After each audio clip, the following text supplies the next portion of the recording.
فأعوذ بالله من الشيطان الرجيم بسم الله الرحمن الرحيم ولا تلمزوا أنفسكم ولا تنابزوا بالألقاب بئس الاسم الفسوق بعد الإيمان ومن لم يتب فأولئك هم الظالمون صدق الله العظيم وصدق رسوله النبي الكريم ونحن على ذلك لمن الشاهدين والشاكرين والحمد لله رب العالمين.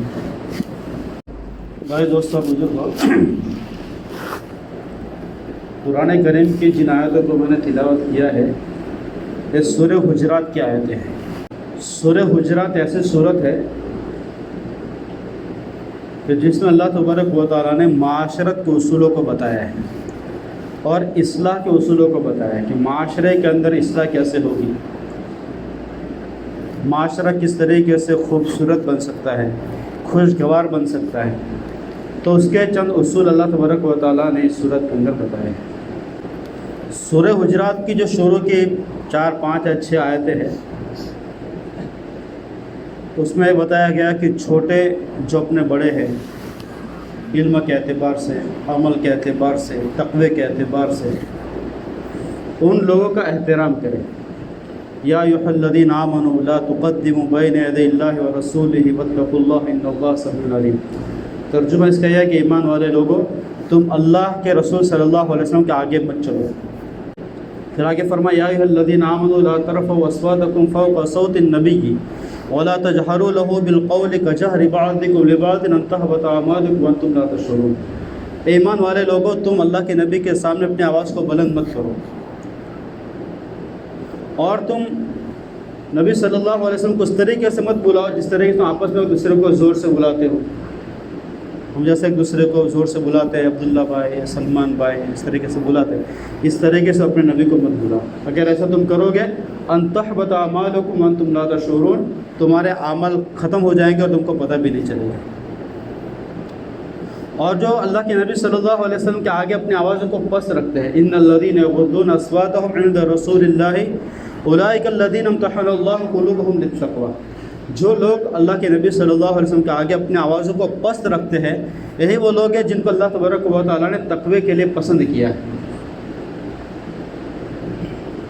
پھر آگے فرمایا ان الذین ینادونک من وراء الحجرات اکثرهم لا یعقلون، کہ جو لوگ آپ صلی اللہ علیہ وسلم کو پردے کے پیچھے سے پکارتے ہیں، گھر پہ آتے کسی کام سے تو گھر بند ہوتا ہے یا دروازہ بند ہوتا ہے تو نوک کرتے اور زور سے پکارتے ہیں. اللہ تعالیٰ فرماتے ہیں وہ لوگ ہیں جن کو عقل نہیں ہے. وَلَوْ أَنَّهُمْ صَبَرُوا حَتَّى تَخْرُجَ إِلَيْهِمْ لَكَانَ خَيْرًا لَهُمْ. اور اگر وہ اتنی دیر صبر کر لیتے کہ جب آپ خود اپنے کام سے باہر نکلے تو ملاقات کر لیں گے تو ان کے لیے بہت بہتر ہوگا. تو یہ اصول اور آداب ہے کہ ہم کسی اللہ والے کے گھر پہ جائیں یا کوئی اللہ والا ہو، علم کے اعتبار سے بڑا ہو، عمل کے اعتبار سے بڑا ہو، تقوی والا آدمی ہو، تو اس کے ساتھ ہمیں یہ رویہ اختیار کرنا چاہیے. اس سے آگے نہیں چلنا چاہیے، اس کے سامنے آواز کو بلند نہیں کرنا چاہیے، اس کو اس طریقے سے نہیں پکارنا چاہیے جس طریقے سے ہم آپس میں دوستوں کو پکارتے ہیں، بھائیوں کو پکارتے ہیں. اور اگر کسی کام سے ان کے دروازے پر جانا ہو گیا تو دروازے کو نوک نہیں کرنا چاہیے بلکہ انتظار کرنا چاہیے کہ ان کے نکلنے کا وقت کون سا ہے. نماز کے لیے نکلیں گے، کام کے لیے نکلیں گے، مدرسے کے لیے نکلیں گے تو ہم پھر راستے کے اندر ملاقات کر لیں گے. تو سورہ حجرات کے شروع کی جو 5 6 آیتیں ہیں، اللہ تبارک و تعالیٰ نے اس میں بڑوں کے ساتھ کس طریقے سے ادب کے ساتھ پیش آنا چاہیے اس چیز کو بتایا ہے. پھر اس کے آگے کی جو آیت ہے اس کے اندر فرمایا یا ایھا الذین آمنوا ان جاءکم فاسق بنبأ فتبینوا ان تصیبوا قوما بجہالۃ فتصبحوا علی ما فعلتم نادمین. ایمان والے لوگوں، اگر تمہارے پاس کوئی خبر پہنچے فتبینوا تو تم اس کو خود تحقیق کر لو کہ بات صحیح ہے کہ غلط ہے. ایسا نہیں ہو کہ تم نے اس کے ریئیکشن کے اندر کوئی کام کر دیا اور پھر بعد میں افسوس ہو جائے کہ یار غلط کر دیا، ہمیں پتہ نہیں چلا. اصل میں ایک واقعہ ہو گیا تھا کہ صحابہ کرام کو مدینہ کے اندر خبر پہنچے کہ مکے کے قریب کے اندر ایک قبیلہ آباد ہے اور وہ مدینہ پر چڑھائی کرنے کی تیاری کر رہا ہے. میدان میں جا کر وہ ہتھیار بنا رہے ہیں اور تیاری کر رہے ہیں. تو آپ صلی اللہ علیہ وسلم نے صحابہ کو بولا کہ جاؤ ان کے کام کو چوپٹ کر دو، یعنی پلان بنانے سے پہلے ان کے اوپر حملہ کر دو. تو صحابہ کرام کی جماعت گئی اور ان کے اوپر حملہ کر دیا. بعد میں پتہ ہی چلا کہ وہ تو مدینہ کے لیے تیاری نہیں کر رہے تھے، کسی اور جگہ کے لیے تیاری کر رہے تھے. تو بعد میں افسوس ہوا، تو پتہ ہی چلا کہ جو خبر موصول تھی وہ خبر غلط تھی. ایمان والے لوگوں اگر تمہارے پاس کوئی خبر پہنچے فتبینوا تو تم اچھی طریقے سے چھان بین کر لو کہ بات صحیح بھی ہے کہ غلط ہے. ایسا نہیں فاصبروا علی ما فعلتم نادمین پھر تم اپنے کام کے اوپر کیے کے اوپر تم ندامت کرنے لگ جاؤ. جب صحابہ کرام کو افسوس ہوا اس وقت دیکھتے ہیں کہ بڑوں کی تعظیم کرے, بڑوں کا ادب کرے, ان کے ساتھ کس طریقے سے رہنا ہے.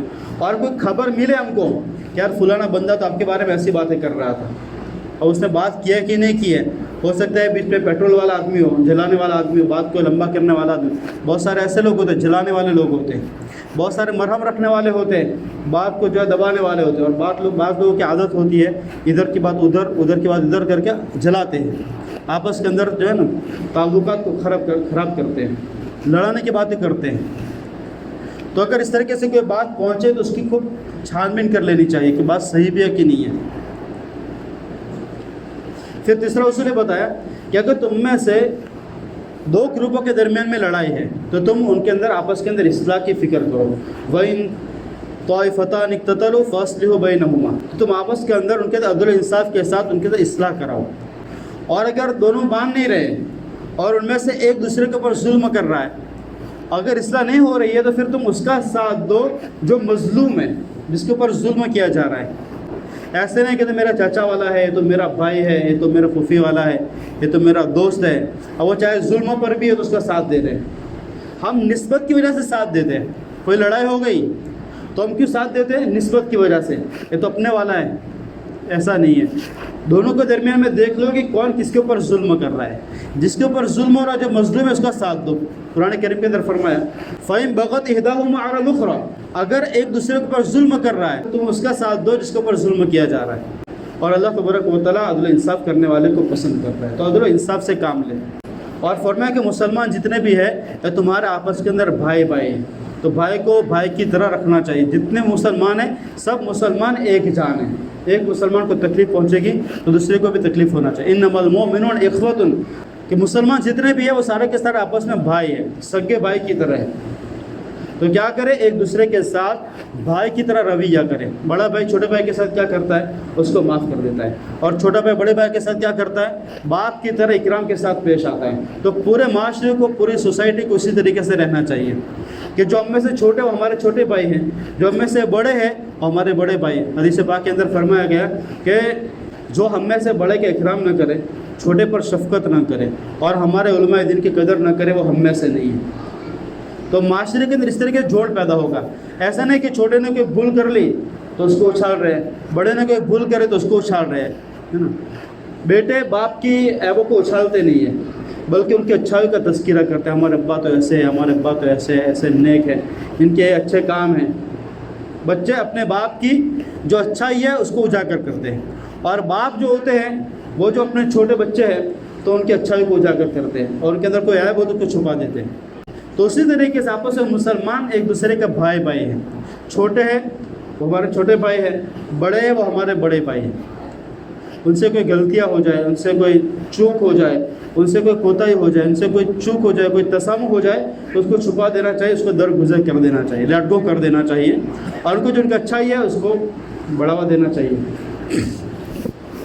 پھر آگے فرمایا یا ایھا الذین آمنوا لا یسخر قوم من قوم عسى ان یکونوا خیرا منهم ولا نساء من نساء عسى ان یکن خیرا منهن کہ تم میں سے کوئی مرد دوسرے مرد کا مذاق نہ اڑائے, اور تم میں سے عورتیں دوسری عورتوں کا مذاق نہ اڑائیں.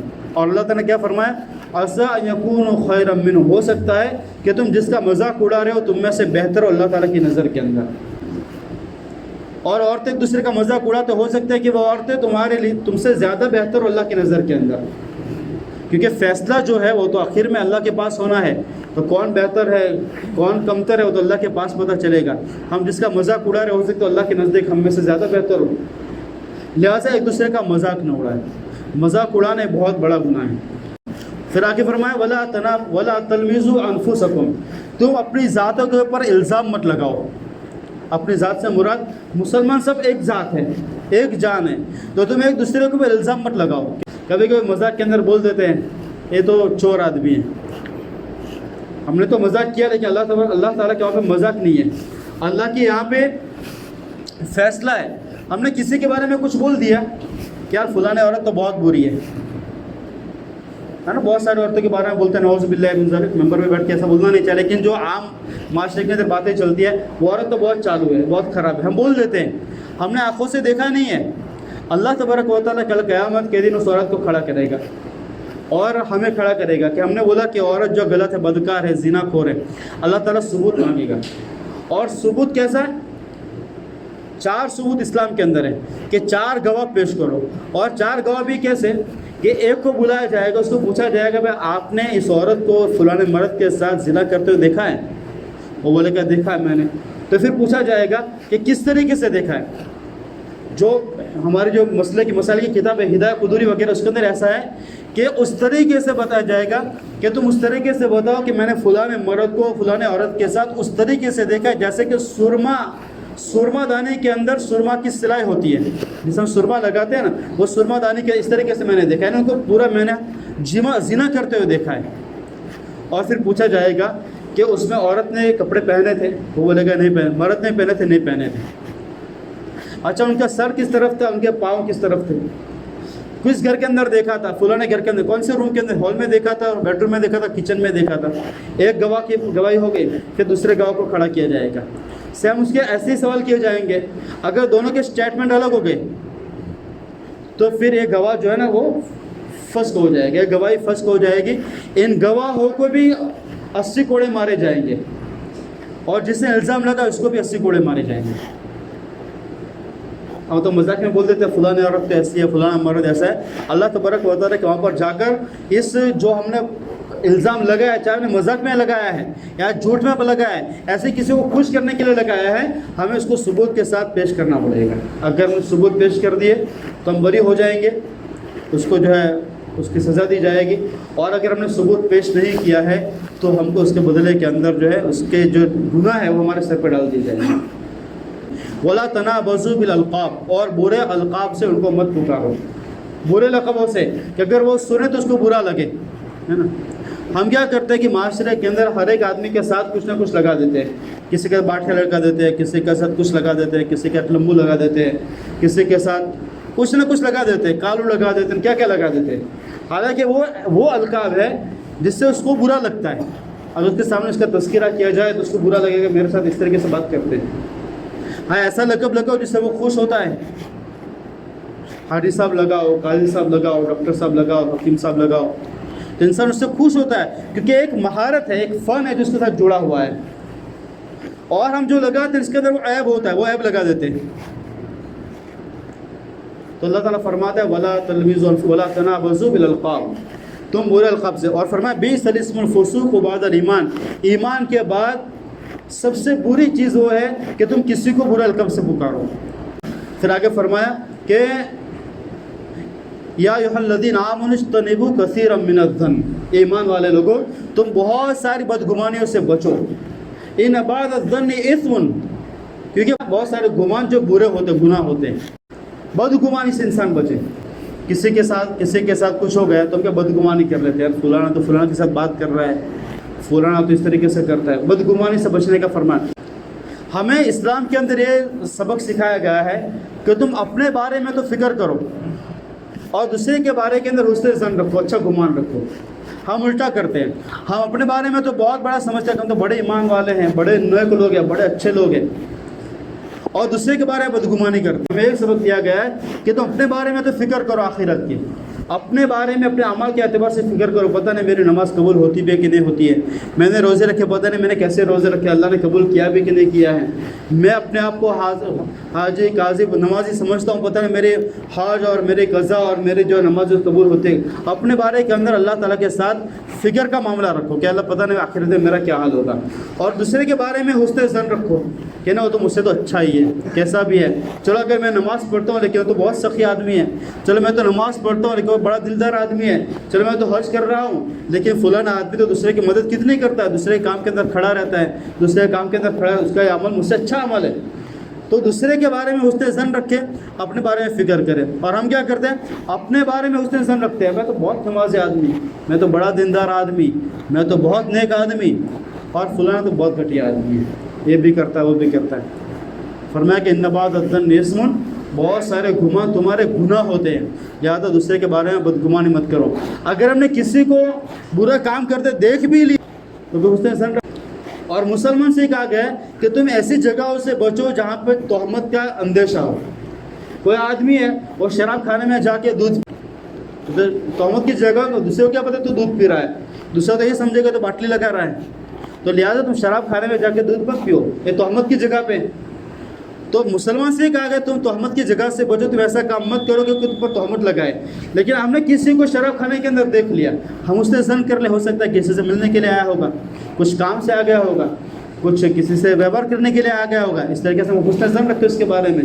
ہمیں گمان پکانے کی کیا ضرورت ہے، فلاں نے شراب کھانے میں تھا، یا فلاں نے عورت سے بات کر رہا اس کے گھر پہ گیا تھا، ہو سکتا ہے کسی کام سے گیا ہوگا۔ تو ہمیں کہا گیا ہے کہ تم حسن زن رکھو اور کسی کے ساتھ بدگمانی مت کرو۔ اور پھر فرمایا گیا وَلَا يَغْتَبْ بَعْضُكُمْ بَعْضًا، کوئی کسی دوسرے کی غیبت نہ کرے، غیبت کرنا بہت بڑا گناہ ہے۔ وَلَا يَغْتَبْ بَعْضُكُمْ بَعْضًا أَوْ يُحِبُّ أَحَدُكُمْ أَن يَأْكُلَ لَحْمَ أَخِيهِ مَيْتًا فَكَرِهْتُمُوهُ، کیا تم چاہتے ہو کہ تم اپنے مردار بھائی کا گوشت کھاؤ؟ غیبت کو قرآن کریم کے اندر مردار بھائی کے گوشت کھانے سے تشبیہ دی گئی کہ تم مردار بھائی کے گوشت کے کھانے کو ناپسند کرتے ہو تو پھر تم اس کی غیبت کیوں کرتے ہو؟ غیبت کرنا بھی اس کا گوشت نوچنے کے برابر۔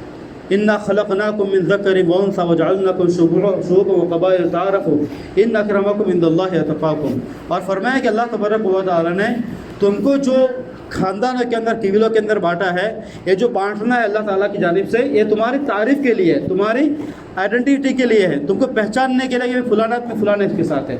تم میں سے جو عزیز آدمی ہے، جو تم میں سے عزت والا آدمی ہے، وہ ہے جو اللہ تعالیٰ کے نزدیک میں عزت والا ہے، اور اللہ تعالیٰ کے نزدیک میں عزت والا وہ آدمی ہے جس کے اندر تقویٰ زیادہ ہو۔ اللہ تعالیٰ کے نزدیک جو انسانوں کی جو تقسیم ہے عزت کے اعتبار سے، وہ تقوی کے اعتبار سے، کس کے اندر دینداری زیادہ ہے، کس کے اندر تقویٰ زیادہ ہے، کس کے اندر نیکی زیادہ ہے، کوئی اعمال کے اعتبار سے بہتر ہے۔ اور باقی جتنی بھی دوسری تقسیم ہیں، کالا اور گورا، اور خاندانوں کے اعتبار سے، امیر اور غریب کے اعتبار سے، یہ جتنی بھی تقسیم ہے اللہ تبارک و تعالیٰ نے دنیا کے نظام کو چلانے کے لیے تقسیم کی ہے۔ کسی عربی کو اجمی پر کوئی فضیلت نہیں ہے، کسی گورے کو کالے پر فضیلت نہیں ہے، کسی امیر کو غریب کے اوپر کوئی فضیلت نہیں ہے۔ تو جو یہاں جو تقسیم ہے یہ دنیا کے انتظام کو چلانے کے لیے، دنیا کے نظام کو چلانے کے لیے تقسیم ہے۔ عزت کے اعتبار سے نہیں، عزت کے اعتبار سے وہ ہے جو اللہ تعالیٰ کے نزدیک زیادہ تقوی والا ہے، اس کو زیادہ عزت ہے۔ حضرت علی رضی اللہ تعالیٰ فرماتے ہیں اگر تم کسی کو کسی کے مال کی وجہ سے عزت دے رہے ہو تو اپنے ایمان کی فکر کرو کہ تمہارے ایمان کا پارا گھرا ہوا ہے، اس کے ایمان کو بڑھاؤ۔